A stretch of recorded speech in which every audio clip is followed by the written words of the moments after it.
Hi dears, രണ്ട് വാർത്തകളാണ് കുട്ടികളെ സംശയത്തിലെത്തിച്ചിരിക്കുന്നത്. ഒന്ന്, ചൊവ്വാഴ്ച ബസ് സമരം പ്രഖ്യാപിച്ചതുകൊണ്ട്, ജൂലൈ 8 ചൊവ്വാഴ്ച ബസ് സമരം പ്രഖ്യാപിച്ചതുകൊണ്ട് സ്കൂളിലേക്ക് എത്താൻ പല കുട്ടികൾക്കും പ്രയാസകരമായിരിക്കും. കാരണം അവരെല്ലാവരും സ്വകാര്യ ബസ്സുകളെയാണ് ആശ്രയിക്കുന്നത്. അതുകൊണ്ട് എങ്ങനെയാണ് സ്കൂളിലേക്ക് എത്തുക? അതുകൊണ്ട് സ്കൂളുകൾക്ക് അവധിയുണ്ടോ? ഈ ചോദ്യത്തിന് നേരത്തെ വീഡിയോയിലൂടെ ഉത്തരം നൽകിയതാണ്. എങ്കിലും കമൻറ്റ് ബോക്സിൽ നിരവധി കുട്ടികൾ സാർ ഞങ്ങൾക്ക് സ്കൂളിലേക്ക് എത്താൻ ബസ്സില്ല, എന്ത് ചെയ്യും, ഞങ്ങൾ എങ്ങനെ പോകും എന്നൊക്കെ ചോദിക്കുന്നുണ്ട്.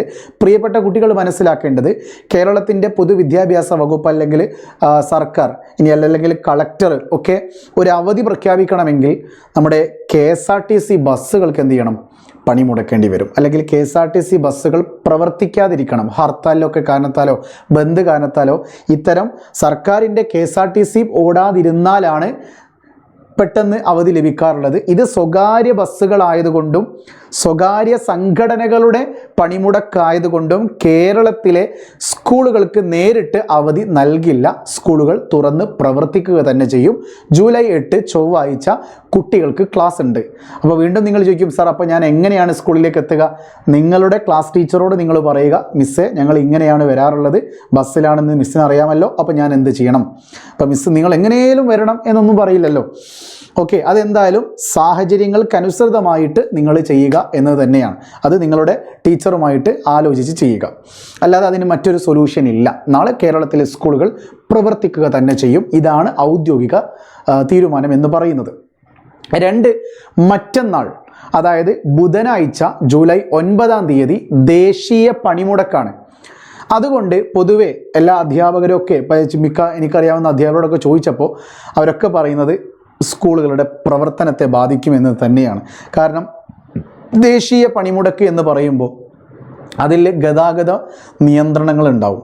അതായത് റോഡിലൂടെ ബസ് എന്താ പറയുക, എല്ലാം വാഹനങ്ങൾ ഓടുന്നതൊക്കെ കുറവായിരിക്കും. ഓട്ടോകളെയും ബസ്സുകളെയും ചില എന്താ പറയുക നാല് ചക്രത്തെയും ഇരുചക്രത്തെയൊക്കെ ആശ്രയിക്കുന്ന കുട്ടികളാണ് നമ്മുടെ കേരളത്തിലെ നിരവധി കുട്ടികളും. മാത്രമല്ല അവരുടെ വീട്ടിൽ നിന്ന്, മലയോര പ്രദേശങ്ങളിലുള്ള വീട്ടിൽ നിന്ന് താഴ്വാരങ്ങളിലെ സ്കൂളിലേക്ക് എത്താനും തിരിച്ചൊക്കെ ആണെങ്കിൽ പോലും ഒരുപാട് ഗതാഗത തടസ്സങ്ങൾ വരുമ്പോൾ സ്വാഭാവികമായിട്ടും കുട്ടികൾക്ക് എന്ത് ചെയ്യാൻ കഴിയില്ല? സ്കൂളിലേക്ക് എത്തിപ്പെടാൻ കഴിയില്ല. കുട്ടികൾക്ക് മാത്രമല്ല, അധ്യാപകർക്കും സ്കൂളിലേക്ക് എത്താൻ കഴിയില്ല.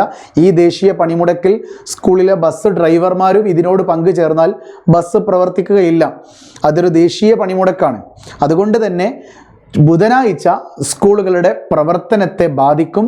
അതുകൊണ്ട് സ്കൂളുകൾക്ക് അവധി ലഭിക്കാനൊരു സാധ്യത മുന്നിൽ കാണുന്നുണ്ട്. അത് ചൊവ്വാഴ്ച വൈകുന്നേരം സ്കൂൾ വിട്ട് വരുമ്പോഴൊക്കെ തീരുമാനമാവുള്ളൂ കേട്ടോ.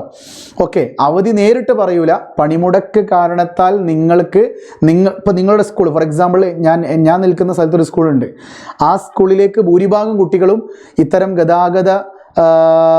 ഗതാഗതത്തെ ആശ്രയിക്കുന്നവരാണെങ്കിൽ സ്വാഭാവികമായിട്ടും അവിടുത്തെ മാനേജ്മെൻറ്റ്, PTA മാനേജ്മെൻറ്റും സ്കൂൾ അധികൃതരൊക്കെ കൂടി തീരുമാനിക്കും, നാളെ കുട്ടികൾ വരേണ്ടതില്ല, മറ്റൊരു ദിവസം എന്ത് ചെയ്യാം, പ്രവൃത്തി ദിവസമാക്കാൻ അവരങ്ങോട്ട് തീരുമാനിച്ചു കഴിഞ്ഞാൽ നിങ്ങൾക്ക് സ്കൂൾ ഉണ്ടാവില്ല. അത്രയേ ഉള്ളൂ. അപ്പോൾ എന്തായാലും ഔദ്യോഗികപരമല്ല, പക്ഷെ ഒരു കാര്യം ഉറപ്പാണ്, ബുധനാഴ്ച എന്നൊരു ദിവസം ഉണ്ടെങ്കിൽ അന്ന് ദേശീയ പണിമുടക്കാണെങ്കിൽ, ജൂലൈ 9 ദേശീയ പണിമുടക്കായതുകൊണ്ട് ഗതാഗത പ്രശ്നങ്ങൾ ഉണ്ടാകും. ഗതാഗത തടസ്സങ്ങൾ സ്കൂളിൻ്റെ പ്രവർത്തനത്തെ ബാധിക്കും. ഓക്കെ, അപ്പോൾ ഒരു അവധി ലഭിക്കാനുള്ളൊരു സാധ്യത മുന്നിൽ കാണുന്നുണ്ട്. അതിൻ്റെ ഒരു ഒഫീഷ്യൽ കൺഫർമേഷൻ ചൊവ്വാഴ്ച ഈവനിങ് ഒരു 5 മണി 7 മണിയൊക്കെ ആകുമ്പോഴേ അറിയുള്ളൂ. അങ്ങനെ ഒരു അപ്ഡേറ്റ് വന്നു കഴിഞ്ഞാൽ ഞാൻ നിങ്ങളെ അറിയിക്കുന്നതായിരിക്കും കേട്ടോ. സോ ഇതുപോലെയുള്ള അപ്ഡേറ്റുകൾ നേരത്തെ ലഭിക്കാൻ MS സൊല്യൂഷൻസ് ഈ ചാനൽ ഫോളോ ചെയ്യാൻ മറക്കല്ലേ. വീണ്ടും കാണാം. It's me MS from MS solutions. ഇനി എന്തിന്, വേറെ സൊല്യൂഷൻസ്. ബൈ.